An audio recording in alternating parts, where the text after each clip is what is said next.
Hello everyone, so we're going to cook again our lunch for today, Tuesday. Today is Tuesday. So this is our lunch. Nagigisa tayo ng sibuyas and ginger. And we have here also tomato and spring onions. Then we put the tomato.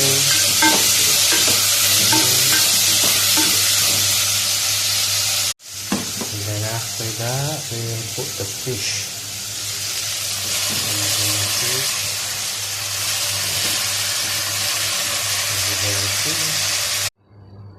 Then we put the water and let it cover and then let it boil. It's more delicious. We will put our sinigang sa miso. Then lagay na natin lahat. We will put all to make it more tasty and delicious.